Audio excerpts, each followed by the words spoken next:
Alors, parmi les déviations, je disais tantôt qu'il disait que si un hadith vient contredire un verset du Coran, on prend le hadith là, yalla, on balance. Nous disons, hada qawlun batil. Ça c'est une parole qui est nulle en avenue. Je dis bien, hada qawlun batil. Et il s'appuie sur quoi? Il dit, Aïcha nous a montré déjà comment on doit fonctionner lorsqu'un hadith vient contredire un verset du Coran. Il dit à Aïcha, par exemple, on lui avait dit que le mort sera châtié dans sa tombe à cause des pleurs que sa famille vont faire autour de lui. Et Aïcha dit non. Comment ça? Allah dit dans le Coran, Wala taziru waziratun wizra ukhra. Aucune âme ne portera le fardeau de truc. Comment se fait-il que non, le mort, il va être châtié à cause des pleurs, mais c'est pas lui, il n'est pas responsable. Pourquoi on va le châtier? Jade, il dit voilà, Aïcha nous a déjà montré le tariq.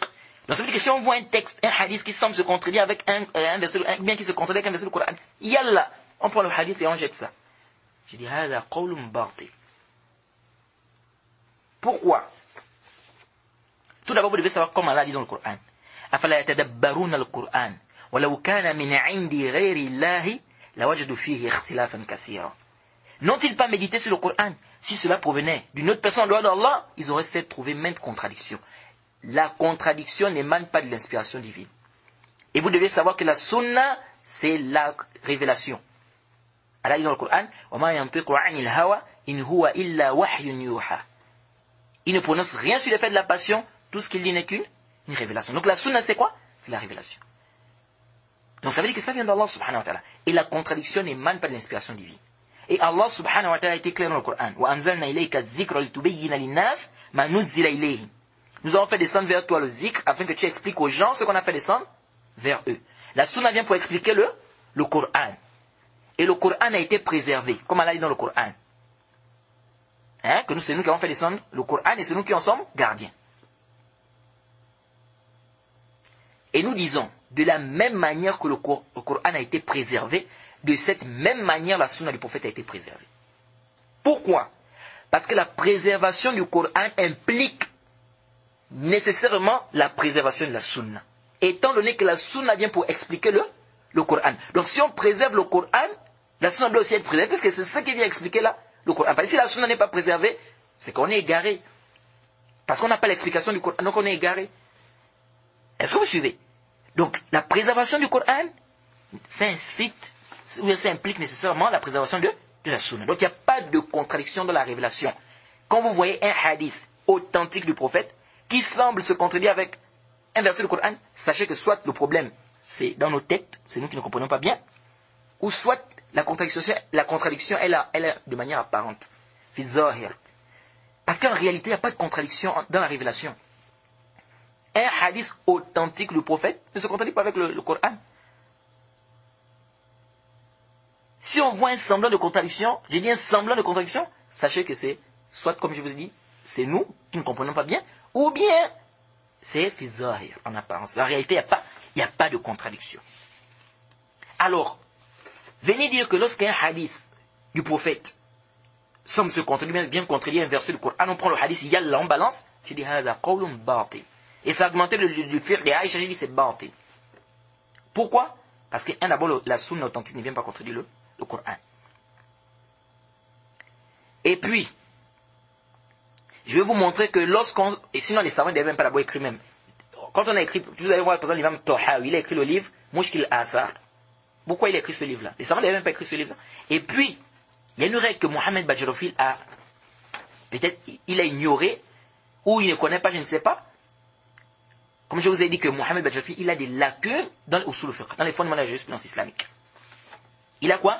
Il a des lacunes dans les fondements de la jurisprudence. Et lorsque vous voyez des groupes aujourd'hui, des groupes de musulmans qui sont en train de diverger sur un sujet, le plus souvent, vous allez voir que c'est parce que un des groupes, ahad al-fariqayn aghfal al-qa'ida, ou al-asl.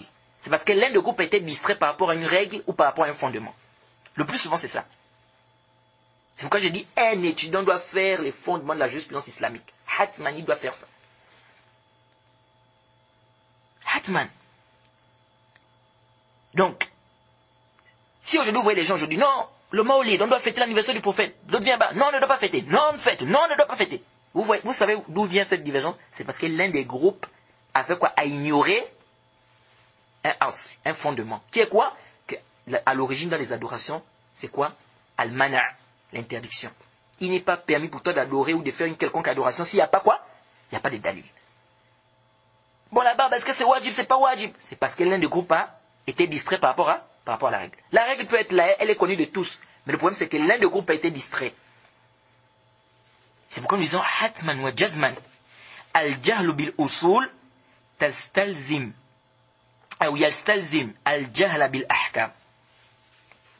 Al-jahlu bil usul يستلزم الجهل بالأحكام لأن إذا جهلت الأصول كيف تبني عليها أحكام أو كيف تبني عليها حكما شرعيا أو فرعيا كيف ذلك إذا جهلت الأصول c'est-à-dire si tu ignores les fondements كيف تبني عليها حكما فرعيا كيف ذلك Nous disons clairement qu'ignorer les fondements de la jurisprudence islamique, ça implique l'ignorance des sentences.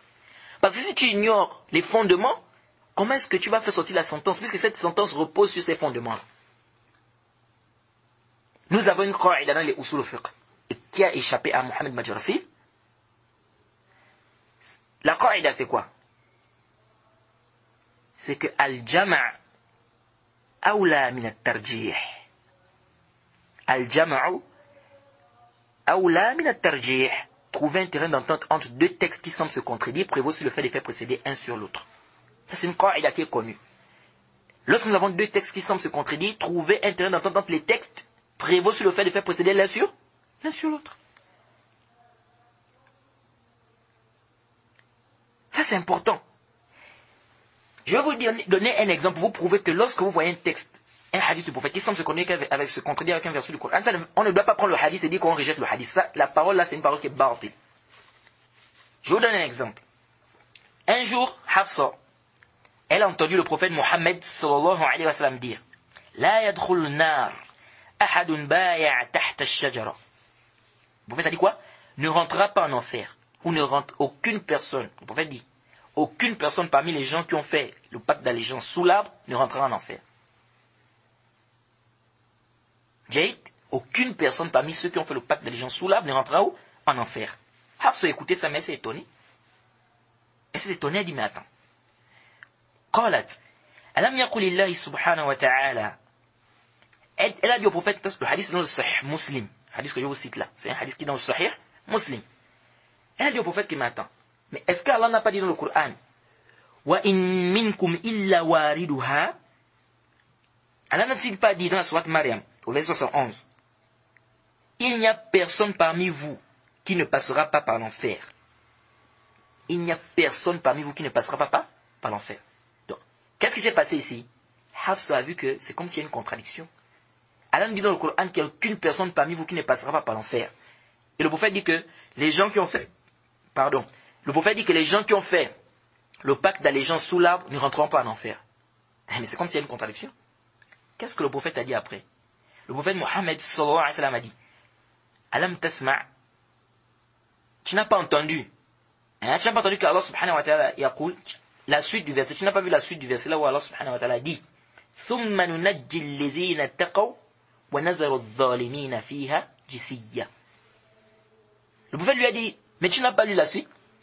Qu'Allah a dit après quoi? Ensuite nous délivrerons ceux qui étaient pieux et nous y laisserons les injustes agenouillés. Est-ce que vous suivez? Donc, ça montre clairement ici quoi? Qu'elle a vu comme s'il y avait une contradiction, mais est-ce qu'en réalité il y avait une contradiction? Non, il n'y avait pas de contradiction. Est-ce que vous voyez? Mais s'il n'y avait pas cette expression, on dit bon, le Coran a dit qu'il n'y a aucune personne parmi vous qui ne passera pas par l'enfer. Le sunna a dit que non, il ne va pas rentrer en enfer. Mais il y a contradiction, on prend la sunna, yalla, on balance. Hakaza? La khata. Ici, Hafsa a vu qu'il y avait une contradiction. Mais le prophète a bien expliqué qu'il n'y a pas de contradiction ici. C'est pourquoi vous allez voir que les savants même divergent sur le verset. Qu'est-ce que ça veut dire ici? Il n'y a aucune personne parmi vous qui ne passera pas par l'enfer. Certains savants ont dit passer par l'enfer, c'est-à-dire sur le pont, sirat. Et d'autres savants ont dit non, passer par l'enfer ici, ça veut dire rentrer.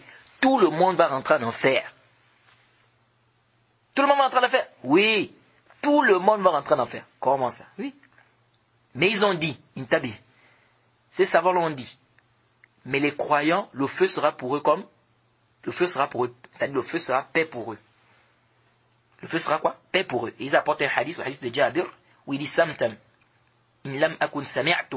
Rasulullah yaqul, il dit que l'on se taise. Si je n'ai pas entendu le messager d'Allah dire que al-wurud, ça veut dire ad-dukhul. Ça veut dire rentrer, c'est-à-dire à l'intérieur. C'est-à-dire dans le feu. Et ensuite il dit quoi? Mais sauf que ce sera paix pour les croyants. Salam pour les croyants. Mais c'est un hadith qui est daïf. Ce hadith, c'est un hadith qui est daïf, ça a été rendu fait par beaucoup de savants. Mais, ces deux avis existent.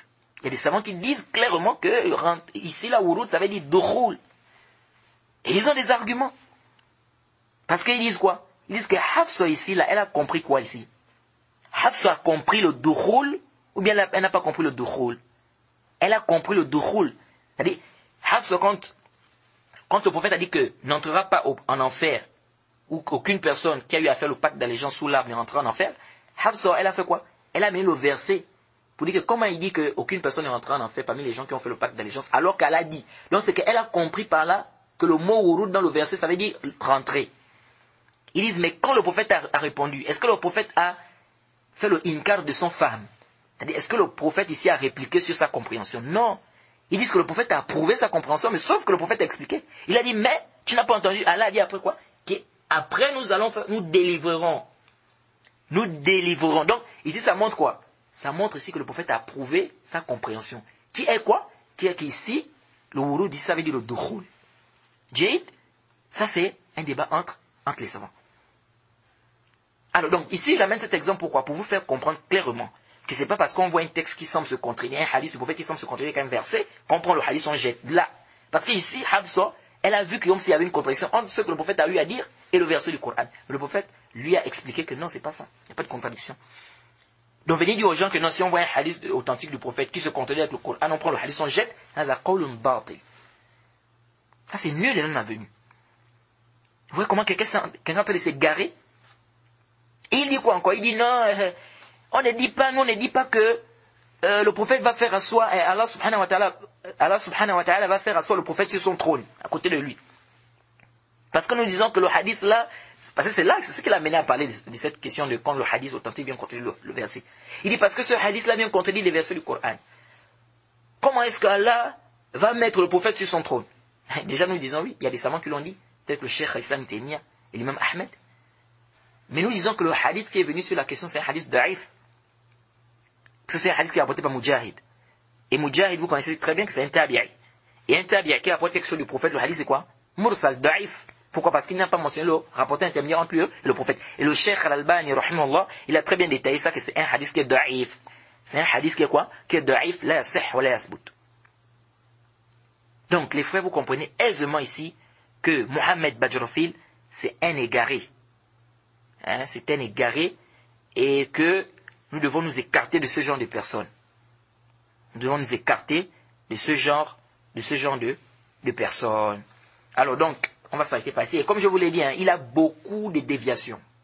Beaucoup de déviations, beaucoup de bêtises qu'il raconte. Mais comme j'ai dit, que si nous devons suivre les erreurs de Mohamed Bajrofil et faire des séries de mises en garde, je vous dis que peut-être on n'en finira pas. Vous voyez? Donc j'espère que ce qui a été fait sera bénéfique et profitable pour